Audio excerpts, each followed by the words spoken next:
The former Liberal Democrat leader who voted to remain in the EU revealed when he worked in Brussels. There had been a barely concealed, almost sneering disregard for the politics of identity and the politics of patriotism. Speaking during an event hosted by a Brussels think tank, the Lisbon Council, he said there was an assumption that patriotism was an old-fashioned vestige of an order that was dying away. The genesis of European integration was to go above and beyond the trap of patriotic politics.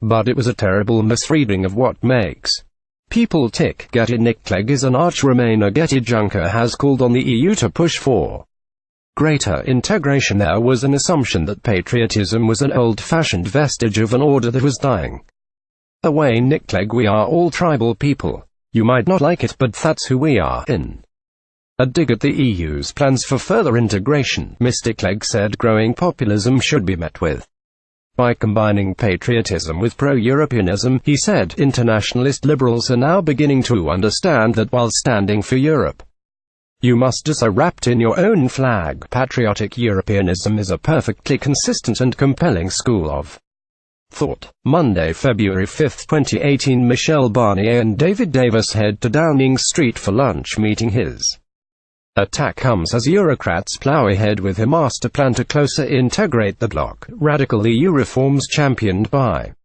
likes of Emmanuel Macron and EU Commission President Jean-Claude Juncker include the concept of a European transfer union, which would involve the creation of a new fund to bail out struggling EU economies.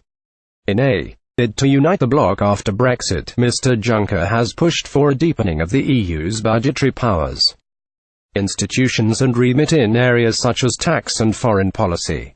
Mr. Clegg also attacked Brexiteers, accusing them of staging an ideological coup to force Britain out of Brussels. He claimed those who voted to split with the European Union had been taken in by a series of beguiling and seductive promises, and he said he had not given up hope of an 11th-hour intervention by Parliament which would result in the UK staying part of the bloc. My constituents who voted for Brexit didn't just vote for a 6-letter word because they liked the sound of it. They voted because they thought it would bring a number of concrete benefits which they were told they and the families would get. They would get £350 million extra a week for the NHS, they would get smaller class sizes, they would get a cut in VAT, they would get completely impregnable borders, they would get a cornucopia of new trade deals with Papua New Guinea and America, and everyone else in between, which would make up for anything we lose in Europe.